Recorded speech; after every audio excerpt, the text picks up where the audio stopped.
supporters of Dave's Tackle Box.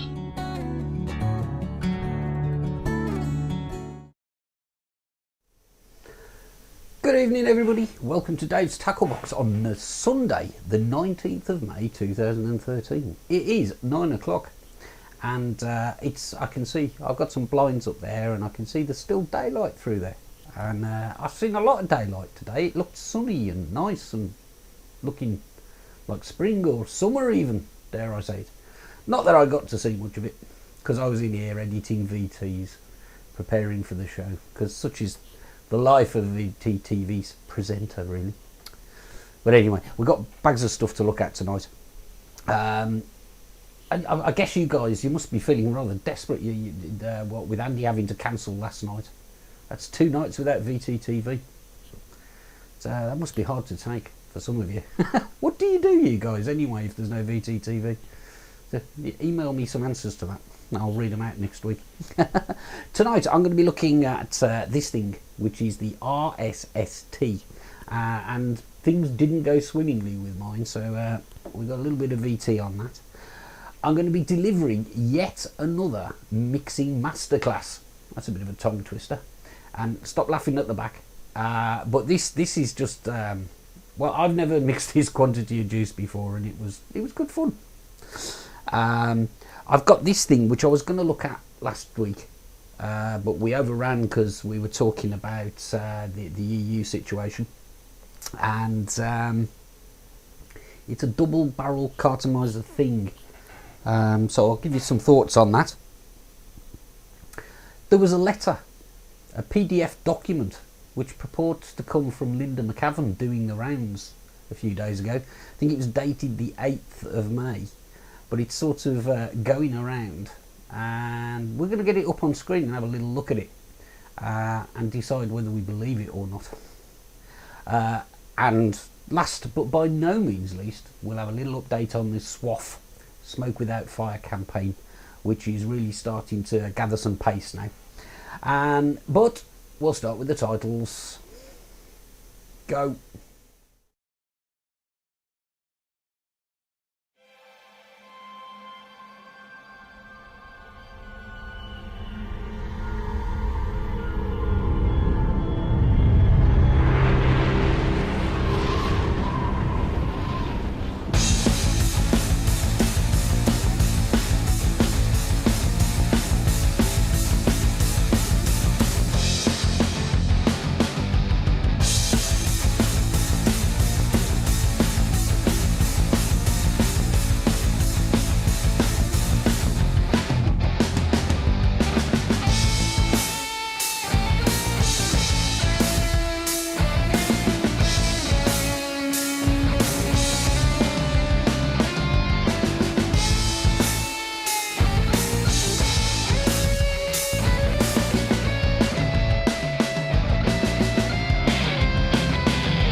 Yes, indeed, it was a lovely sunny day out there today, and I can feel the heat in here now from the lights as well, and it's rather warm.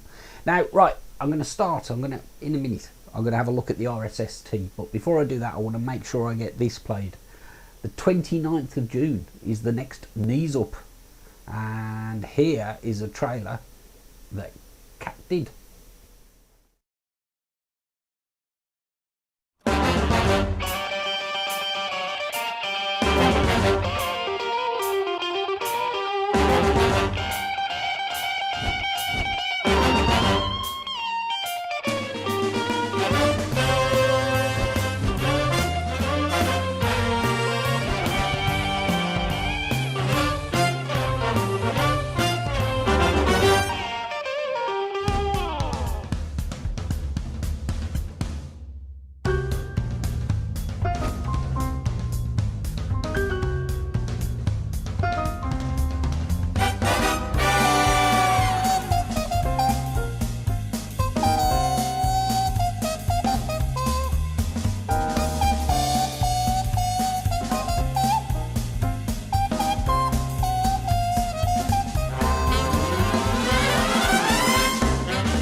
So as the trailer there said, there's more information on the vaportrails.tv forum. That's at forum.vaportrails.tv.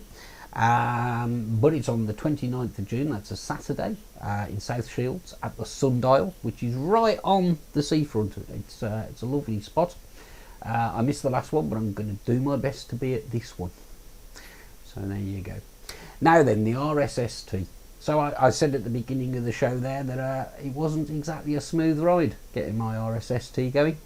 I had a couple of issues. Well, I had one issue really. And somebody typed in there, how can you have problems with the RSST? Watch and you'll see. Where is it? There it is. I've been using Genesis atomizers pretty much exclusively when I'm at home for the last, well, over 6 months I guess. I like them, and when, as I say, when I'm at home and I've got all my bits about me and the spool of Camphal over there and Allen keys or screwdrivers or whatever the Genesis atomizer needs, it's what I use by choice. I was watching the Haze Hour a couple of weeks ago now, and Dave Dawn was looking at one of these, and this is the RSST. They're available in most of the online vendors in the UK now. I got this one from ivaporelixir.co.uk because I think I got an email or I saw a post that he was selling them on the forum or something. I just thought, I'll get one. Got the receipt here, and it cost me, including postage, it cost me £29.95 to the door. So it's in a similar sort of price bracket to what the AGI will be apparently. The reason I wanted to have a look at this is, first of all, it came with a very nice drip tip. Now I've actually already got a Cherry Vape Steel Ming drip tip, but I do like these. Another one wouldn't hurt. But the other thing I liked about it was the tank construction. So I'm going to get down on the table now, I'm going to take it apart, see how it all fits together.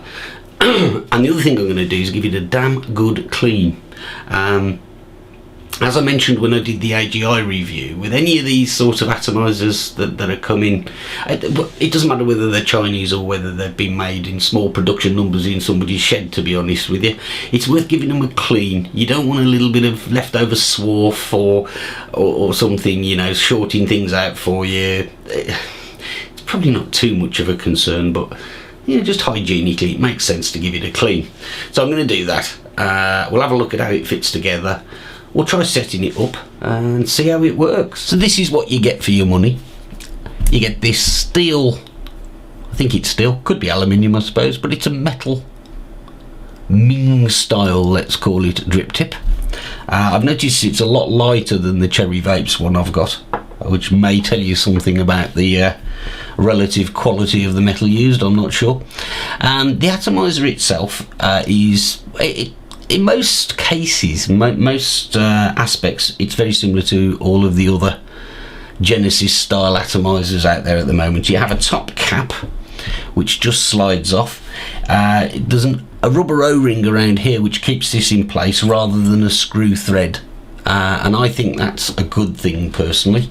I find with screw threads it starts to get tricky to be able to line up the air hole with your wick when it's set up. So and if you don't do that, then it just doesn't perform anywhere near as well. So that's part number one, the top cap. Looking at the deck, if you like, you can see that you've got a positive terminal, and this has got the sort of spring and washer setup, so you can just tie off or snap off your wire underneath the top cap when you make your coil. There's a negative terminal screw, and then for the filling hole you can see there's this little rubber bung in there.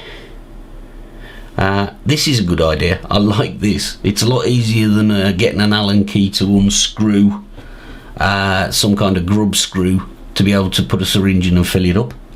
So I'm liking that. If you remove the top cap by unscrewing it,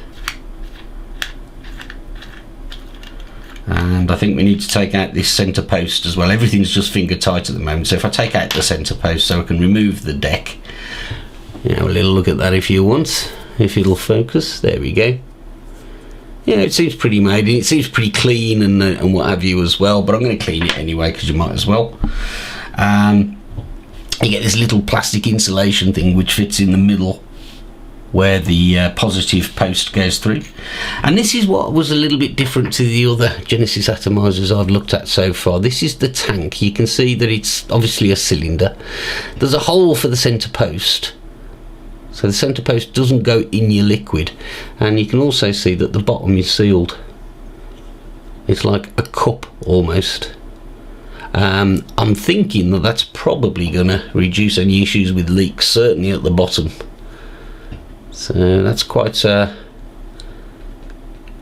nice design, I think. And just for the sake of completeness, the bottom base there, we can screw out the tube through which the centre post goes. So it breaks down into lots and lots of pieces, which is always good. What I'm going to do is give them a clean. Now let's be honest, I could just like run these under the tap, maybe a bit of fairy liquid or something to get them clean, but if you were watching my show last week, you'll know I've got a new toy, and that is this ultrasonic cleaner. Okay, that's everything dried off. We can start thinking about how to put it together now. So we're not going to need the top cap and the drip tip for a while, so I'll shove those over there. This is the base, so into the base we screw this tube for the centre post. It seems to be the same both ways around. That just goes in a couple of turns. Pop the tank on, and the top cap, and that screws onto the central post tube as well. On the looks of things, yeah, doing that up reasonably tight. We don't want any leaks at the top there.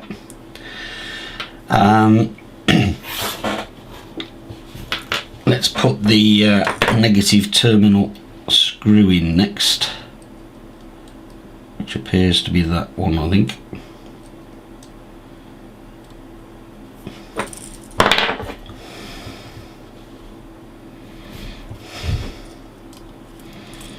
Won't screw that all the way down yet, because we're going to put some wire under it.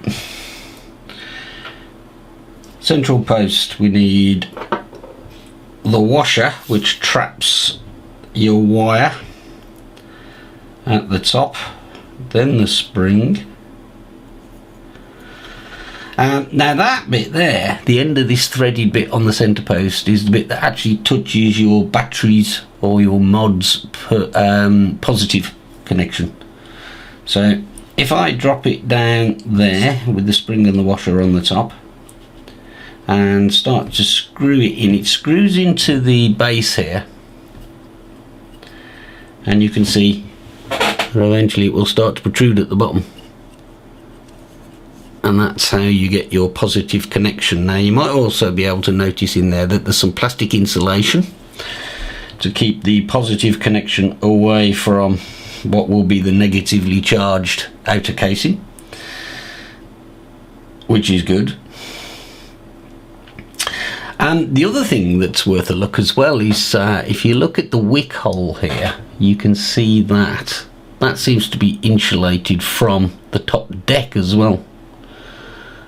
It's which, you know, it's not essential. You know, the AGI and the Fogatti don't have that, but that should help prevent shorts when you make your coil, really.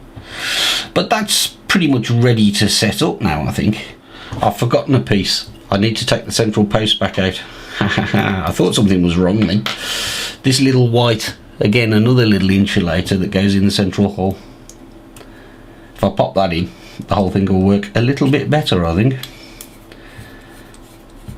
I think it's always worth, you know, it's not necessary to completely strip these things down and understand how they work, but I like to, because it helps, you know, if you're having a problem getting it set up working the way you want, it's good to know, well, that bit touches there and the power goes through there. So I always take these things apart as pretty much the first thing I do, just to make sure I understand how it works, and then hopefully that will help me get it set up and performing the way I want a little easier. So that's ready to go. It needs a wick, it needs a coil, that's what we're going to do next. So I'm going to pop this into my Cyan Mods ATI stand, and I noticed straight away that the thread on it doesn't seem too great. No, that could be an issue. Here's an Ego battery with a 510. Screws onto that.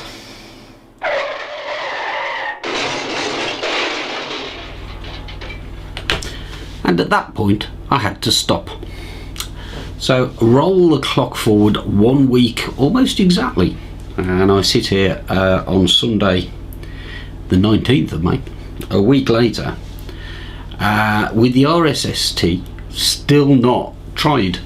Now, what I did after I filmed that last week was I got straight onto Skype and managed to get hold of Toby from iVapor and explain the problem to him, and as is often the case with these things, I am not the first.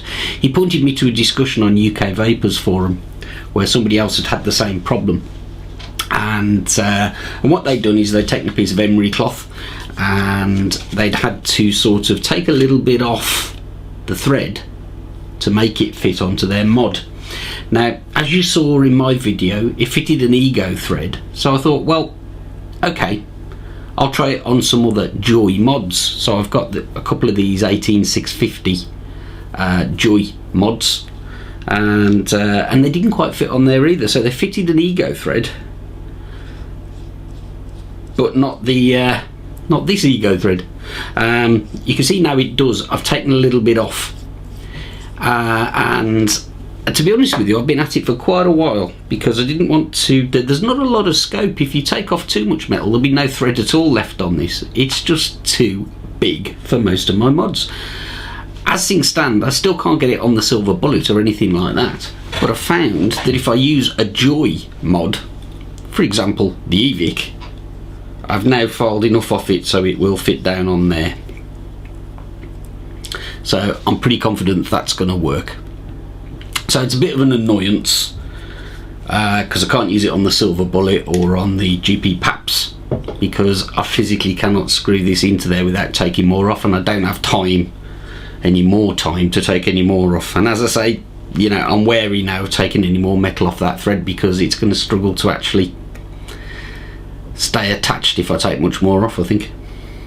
But we can make it work with any Joytech mod. So I'm going to set it up and give it a go. Next time you see me, this hopefully will be a functioning atomizer. Wish me luck. And I'm back, this time with a coil.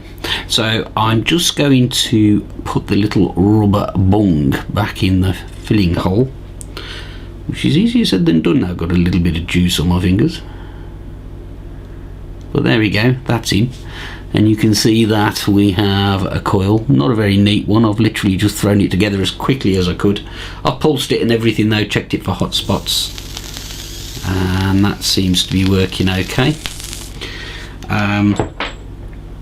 Put the top cap on, lining up the hole with the wick,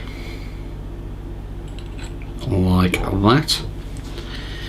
And at least it does seem that we have a functioning atomizer. Let's give it a go.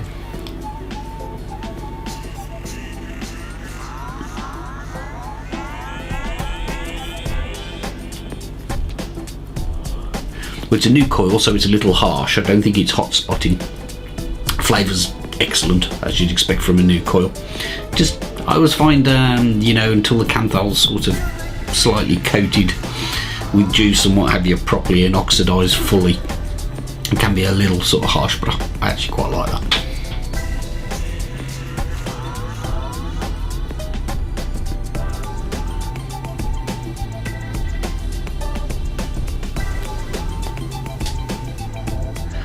See, there's no problems with the amount of vapour it's producing currently. I've got this at 8.5 watts. My coil worked out to be 2.1 ohms, which is pretty much exactly what I get now on everything, because I build them all the same way, I guess.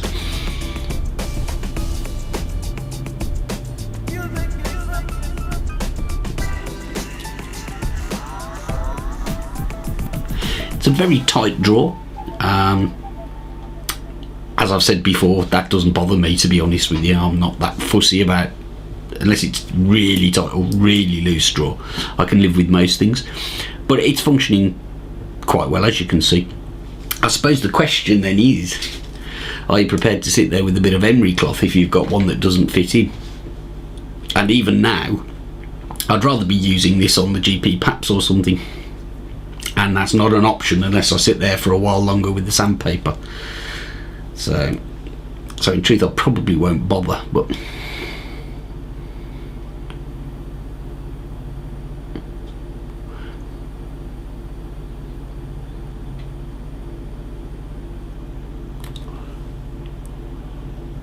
it's producing lovely, and the flavour's good.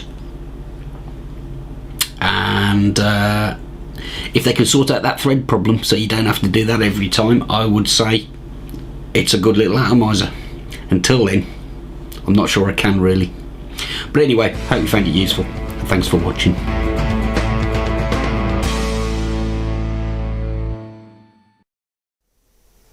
And there you go. So I was looking at some of the comments in chat there, and yeah, a lot of people have had the RSST and had no problem, but as I say, I'm not the only one that has. And if you want to buy use your Genesis atomizer on one of your expensive mods, then it should fit really, shouldn't it? And mine didn't. So now that said, I've got it on here, and let's just flick to this camera so we can show the smiley face on the bottom of the mod. That's the Cyan Mods cap and tube for the eVic. I've had it running on here, and well, for most of today, and it's working just fine. It's actually working really well, but that 510 thread is a bit of a deal breaker for me, because I don't want to use a Genesis on the eVic that often, to be honest. I prefer just, you know, changing the battery quite often on something like the PAPs or the GG or something like that, and I can't use it with any of them. It's only the Joytech mods that it can fit, and that was only after I spent probably an hour taking some metal off the thread. Anyway, it's time for a break, because this beer isn't going to pour itself. See you in a minute and a bit.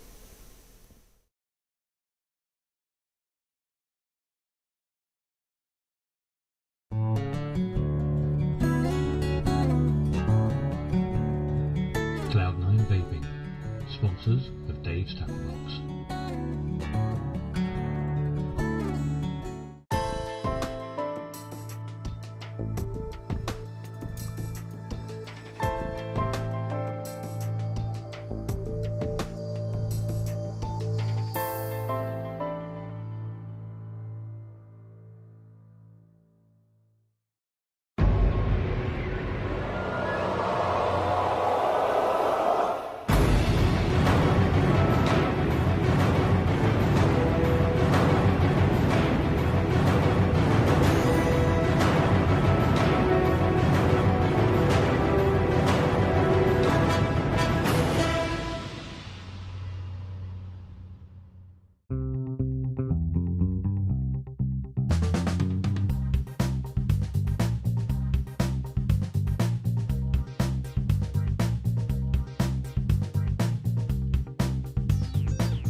Cloud9 Vaping, sponsors of Dave's Tackle Box.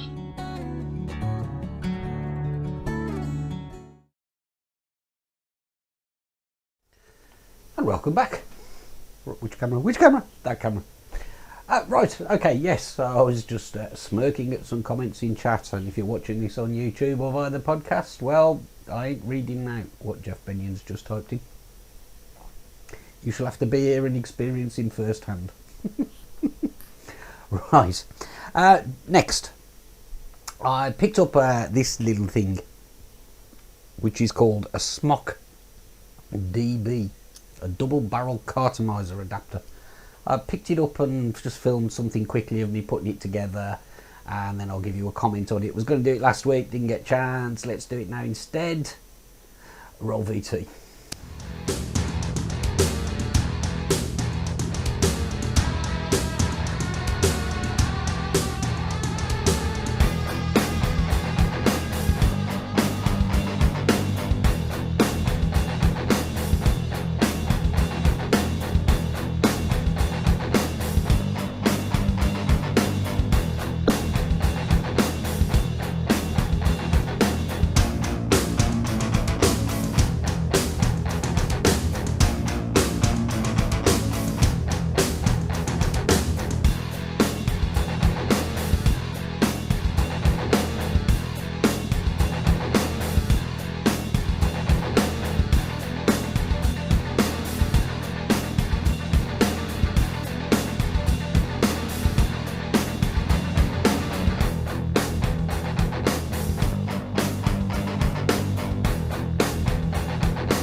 And there you go. Again, I was watching the comments in chat, and many of them were along the lines of, what's the point? You get 2. Look. It's a bit of a novelty, isn't it? It's not entirely practical. It does give you a bit of a kick.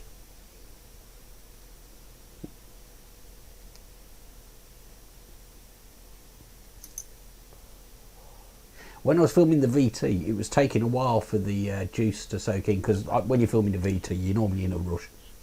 So, you know, you're supposed to fill a carto and let it stand for a bit. Well, you never bother with any of that when you're filming something like that and you're in a hurry. And I was trying to get some vapour, some spectacular vapour out of it.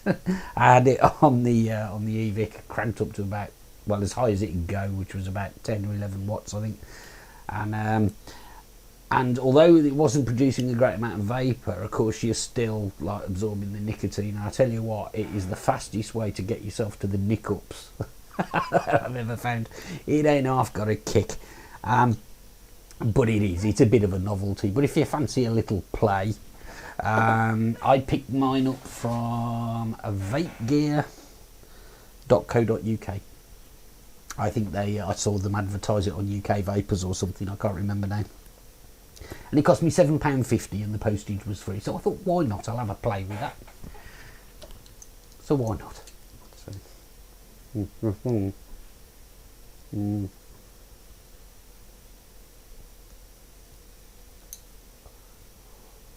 Not spectacular vapour, but it really does hit the spot.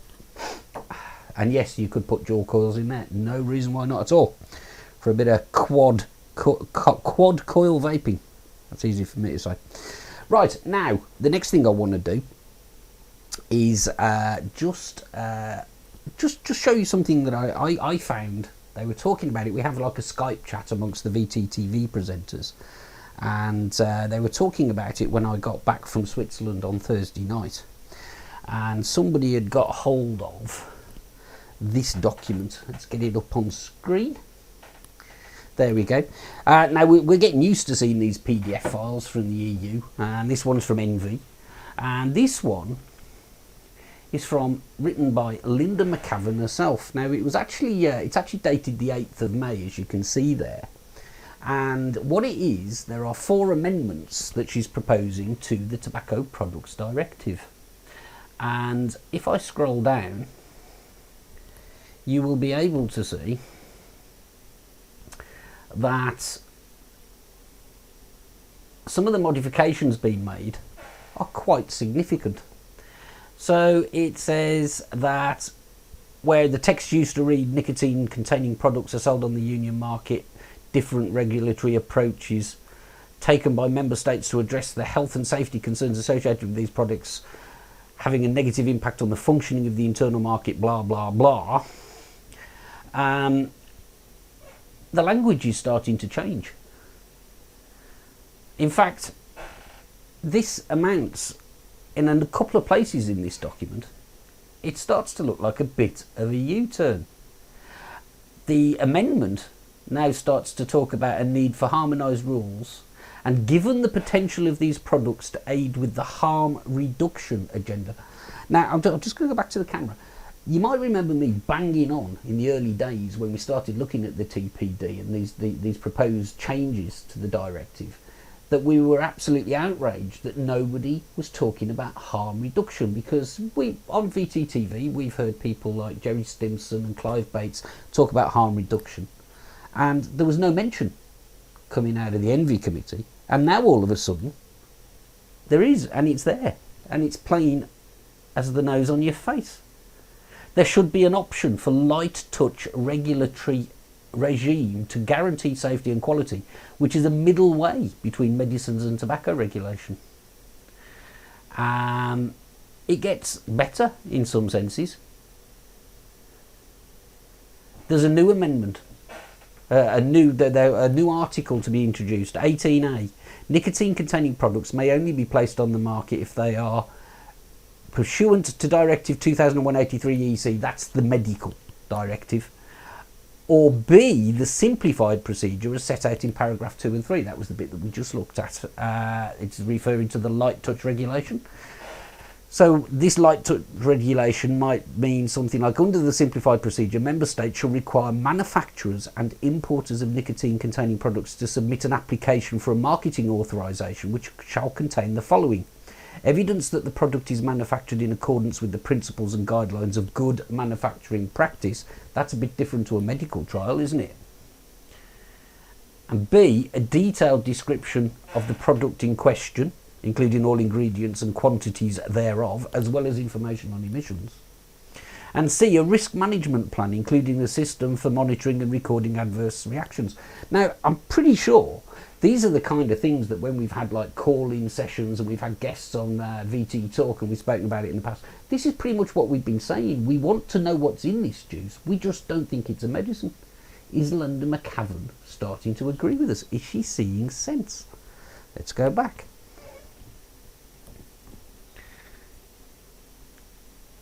For products authorised under the simplified procedure, member states shall ensure that the following conditions are fulfilled: the product is clearly labelled with nicotine content, instructions for use, instructions for reporting adverse reactions, and details of the manufacturer. It goes on and on and on, and we'll arrange for a link for people to read this document because I haven't got time to go through it all. But you just see on the screen there now, C. This is the little barb in it. Flavourings shall not be allowed. We'll get a link to this document so you can see it. It's doing the rounds. I know a few people have blogged about it. Rolygate has blogged about it on the Eka site, and there's some discussion on blogs around the internet. If this is what it purports to be, this is a huge change. Let's be honest, if Linda McCavan is proposing these amendments, we know that they'll go through, basically. So if this document is genuine, and we've got no reason to doubt it, and we've had a few sort of mumblings and sort of some unsubstantiated sort of comments that suggest that this is real from people that we know in Brussels, it looks like it is a genuine document. It will be put up as amendments. The chances are that it will go through. So just to recap, if this document is genuine, then it's starting to look as though the maximum of 4 milligrams per milliliter limit is being thrown away. E-cigs, as we know them, will continue, except for the fact that they can't be flavoured. So 2 points I want to make on this. One is that is just a proposal document. It's not actually written into the directive yet. It probably will be if Linda McCavan presents it, but it's not yet. So we cannot be complacent. The second thing is that if we are having an impact here, and we have got them on the back foot, then we should continue with the campaign as we have been going to make damn sure that that reference to no flavours is removed as well. But let's face it, this is very, very positive if true. It's fantastic if true, but it doesn't go far enough. So don't let up, keep doing what you're doing. And that serves as a quite neat little link into something else I just want to give an update on, and that is the SWAF campaign. There's 1 week left to go on the Kickstarter project, and the total now has risen to 18,000, let's call it 19 grand. If nobody else does, I'll pledge the extra 12. So 19,000 quid with a week to go. That's nearly double. It's just brilliant, isn't it? If you haven't seen the videos that the Smoke Without Fire campaign has started to bring up with the camera crews in Brussels and what have you, then you need to go onto YouTube, search for Smoke Without Fire. I don't have the URL in front of me, to be honest. But some of these videos that are starting to be turned out by Andy and the guys that he's working with are top notch. The most recent one is an interview with Rebecca Taylor, and it honestly, go and seek it out, watch it. It is absolutely top notch stuff. And well, let's be honest, if the Linda McCavan thing is correct, we're on the process. We've got them turning, so let's finish them off. And the Smoke Without Fire campaign is a good way of doing it. So there you go. I'm going to go into a break now, and then we're going to come back and lighten the mood slightly. And we'll have a mixing masterclass. Stop laughing.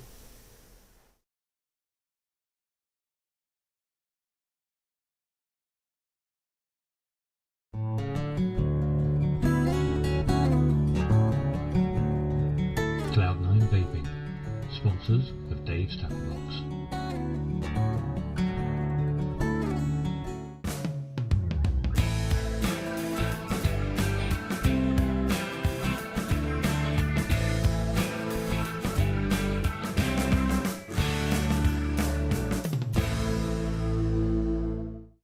iViber and iViber Elixir, based in Yorkshire, for your e-cig needs. That's iViber.co.uk and iViber-elixir.co.uk. iViber and iViber-elixir.co.uk, proud sponsors of VaporTrails.tv.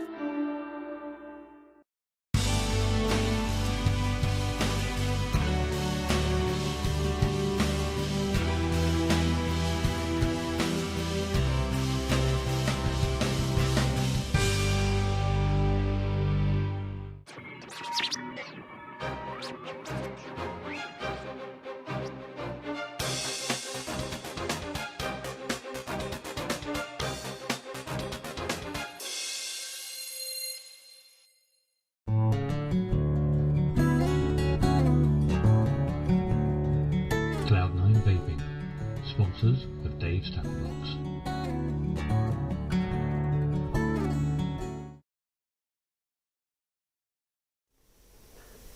And welcome back.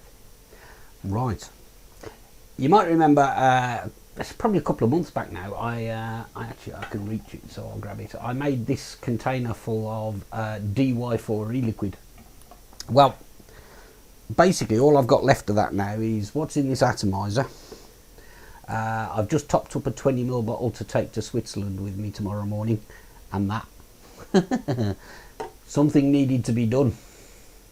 But I don't know about you guys. I mean, I quite enjoy mixing every now and then, but you know, I don't want to be doing it every couple of months or anything, because that just strikes me as too much like hard work. So I thought this time I'm going to go for it. I'm going to make a significant quantity of it, and here's the story of how I did it.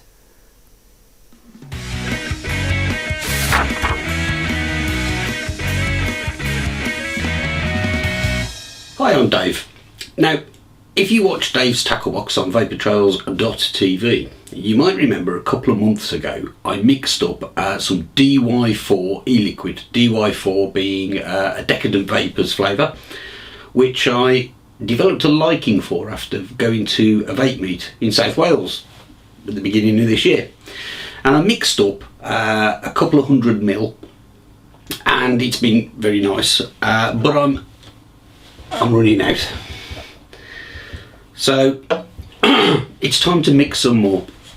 So I thought, let's make a significant quantity this time. So I saved my pennies. I spoke to some people to see if they'd sell me some sort of bulk quantity of stuff. And I've accumulated everything on this little table here now. So what I've got is a litre of 54mg nicotine liquid, which I got from e-cig Wizard. I've got some VG here. I won't be needing any sort of flavourless PG at this stage. This is the secret weapon. This is a litre of DY4 flavour concentrate that I managed to persuade Decadent Vapors to sell me. Because I'm going to make a litre of juice. That's the plan. I'm going to make a litre.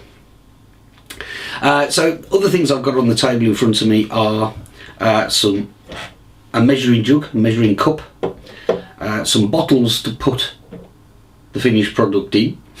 I tried to find a 1 litre plastic bottle, something like this, in Birmingham yesterday, and failed, and the best I could do was these from Boots. They're 500ml bottles, but they got the childproof tops, and you know, they'll be just fine for storing them here. So I've then got a big jug to mix everything in. I got some kitchen roll.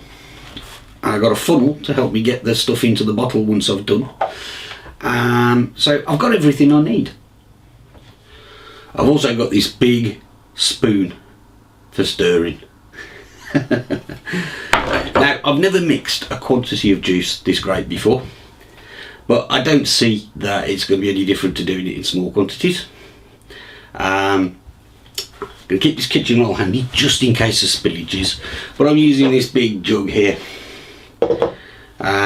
I think it's going to be okay. Now, recipe wise, I've decided to keep it simple. Ideally, I would have liked a 70% PG to 30% VG mix with about 25% flavouring. Now, when I made the last batch, I used 30% flavouring, and one of the reasons I did that was the liquid that I was producing was clear, and I knew from the stuff that was shipped from Decadent Vapors it should have been pink, and I thought that looks a bit weak, and I topped it up and it tasted okay as I mixed it, but in truth I think I went a little bit too high with the flavouring, because over a period of time it's steeped, and as you can see it's got a very dark colour indeed. So I'm going to ease off with the flavour a bit, so for those two reasons. One is I could probably get away with using a bit less, but secondly it makes the numbers easier to work with if I use 25% in a litre. It just makes things, this should be really simple, this recipe. So what I've elected to do after playing around with the numbers a bit is I'm starting with 54 milligram juice, and I'm going to start by mixing 27 milligram strength. So in other words, it'll be 50% nicotine liquid. The reason I've gone for 27, which is like a few milligrams higher than normal, is one, but when you're vaping it, it's fairly insignificant, that kind of difference. But if I find that I have gone a bit short with the flavour, I've got a bit of scope for topping up a bit. Simple as that. So I go for the mixture is basically going to be 50% of this 54 milligram nicotine liquid. It's going to be 25% VG, and I've got these I got from Boots, but other pharmacies are available. One of those I've had for a while. They're 200 milliliter bottles, and I've got two of them. So I'm going to need 25%, so 250 milliliters of the VG, and that stuff's quite thick anyway, so it's probably going to be something more like what you get when you buy a 70-30 mix off the shelf. And then of course 25% or 250 milliliters of flavouring. It should be that simple. Stick 500 ml of that, 250 ml of that, 250 ml of that into this big jug, stir it, pour it into the bottles. That's the theory. Let's do it. So as I say, I've got this sort of Pyrex mixing jug, which I had to sort of scour around the kitchen to find stuff. I've never mixed juices in this quantity before. This is a plastic jug. If I just give it a good wash when I've finished, it'll be fine. This is from a juicing machine. And this I think is mostly for measuring things like flour, because it's in a funny scale, it's not in millilitres at all. You've got quarter litre, third litre and half litre markings on it. But I'm only going to be using half a litre and quarter litre, so why not? So I think what I'll do is I'll start with the base liquid. First time this bottle's been opened, and I need 500 millilitres of this. Let's move that out of the way. So here we go. So I'm going to fill this up to the half litre mark.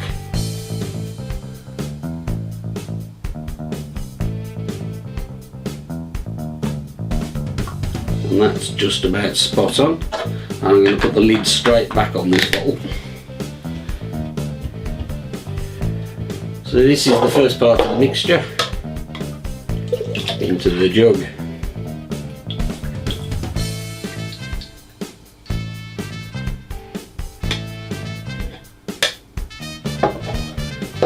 No spillage so far. There is a little bit around the top of the measuring jug, so I think I'll just give that a little wipe off.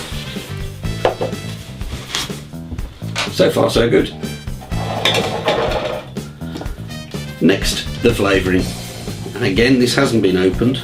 It's got like a sealed top thing, so try and do this without spilling it.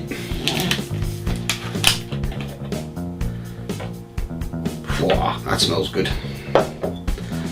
And in the language this measuring jug speaks, I need a 1/4 litre of this, so here goes.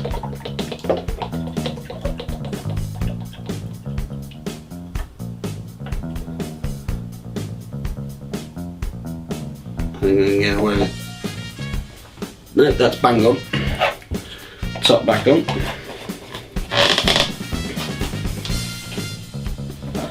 And into the mix it goes.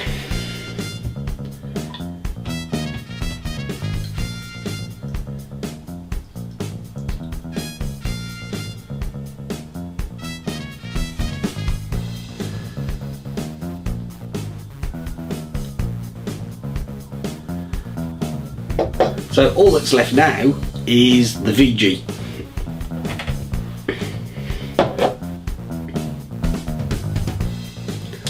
So, and I want 250 millilitres of this, or a 1/4 litre. So this should be 200 millilitres. In it goes. And as you can see, this is really thick, gloopy stuff.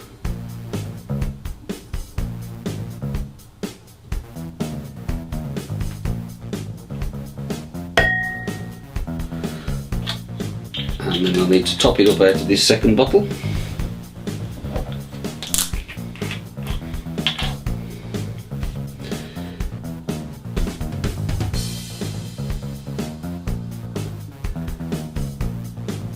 As I say, this stuff is so thick, this VG. It's much thicker than the VG you would buy if you bought it from an e-cig vendor, where they'll use a bit of water normally to make it a bit thinner and a bit usable. But because I'm using 25% of this in an all PG mix, because remember the flavouring is suspended in PG as well, I think it'll be fine. So I'm not adding any distilled water or anything like that, or vodka or any of these other crazy things that people use. This should be the final ingredient in my mix. Now, as I said, you can see that the liquid is actually kind of an orangey clear thing. When I give it a stir and the air bubbles settle, I expect that it will go to almost clear in colour. As you can see, the liquid is it's almost clear in colour. When I give it a stir and the air bubbles settle, I imagine it will end up very close to the colour of water. I'll just stir this without talking because it's noisy.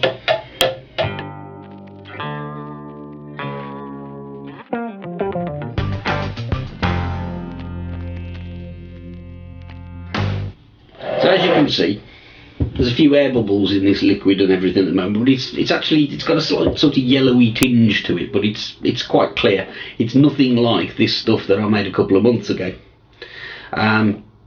So I expect that it will change towards this colour, but by easing back a bit on the amount of flavouring concentrate I've used, I'm hoping that it won't go quite so dark. But that's basically it. That's my finished mixture. So it just needs now to be poured into these bottles. And I've got a little bottle here that I'll pour some into so we can try it. And we should be about done. The hole on this funnel is quite sort of narrow. So this could take a little while. I may speed this sequence up on the video.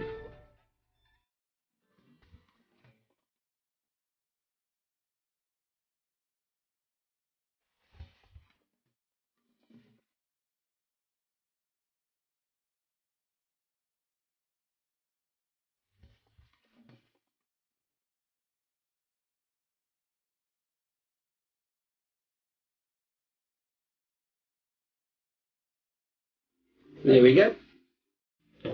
1 litre of 27 milligram DY4 e-liquid.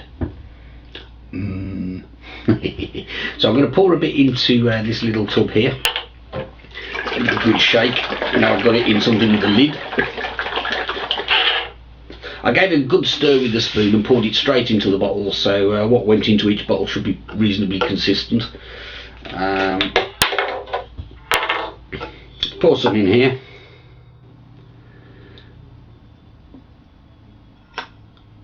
so we can use it. And as you can see, that's full of air bubbles, but the difference between the colour it is and the colour that the last lot changed to is quite significant. But we'll keep an eye on that little bottle. We'll see how that goes over the next couple of weeks. I expect it will go pinky coloured. So that's it. That's all there is to it. I better go and wash this stuff up. I'm done. Thanks for watching.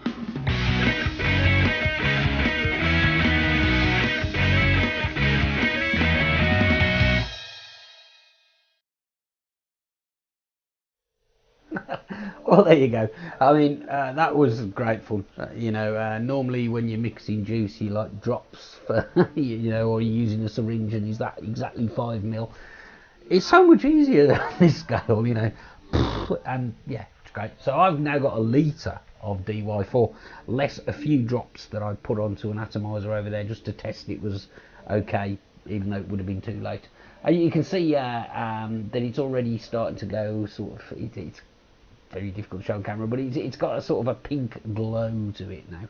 Maybe one of the other cameras will pick it up slightly better. Let me see if indeed I get a network connection, because you can never guarantee that with an iPad.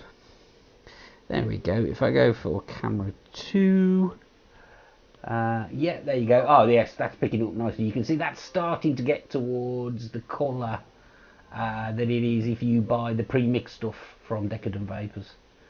And I read, watching a few comments in chat, and I'll start with the serious ones first, like, is he going to wear gloves? I choose not to wear gloves. This is the strongest sort of concentration there was the 54 milligram as it came out the bottle. If I'd have spilt some, I had the tissue paper and everything ready to clean it up. I vape 45 milligrams quite a lot. 54 doesn't concern me unduly. If I had got it on my skin, the sink's like sort of a 5-second walk out the other side of that door behind me and I'd have washed it off, so I'm not too concerned. Some of the other comments were how much did it cost, and that really depends on who's asking. As far as the missus is concerned, some of it was sent for review and some of it I won in a competition. But there's another serious aspect to this as well. I bought that litre of 54 milligram quite a while back now. I got it from e-cigs Wizard. It was about £100, near as damn it. And I bought it because I'm doing what a lot of people are doing because of the Tobacco Products Directive. I'm stocking up. So I've got a litre of DY4, that'll keep me going for a while. And that's pretty much the end of the show tonight, I think. I'm into the last minute, I've got to go. So can I just say to everybody, thanks for watching, I hope you enjoyed it, and I'll see you again. Good night.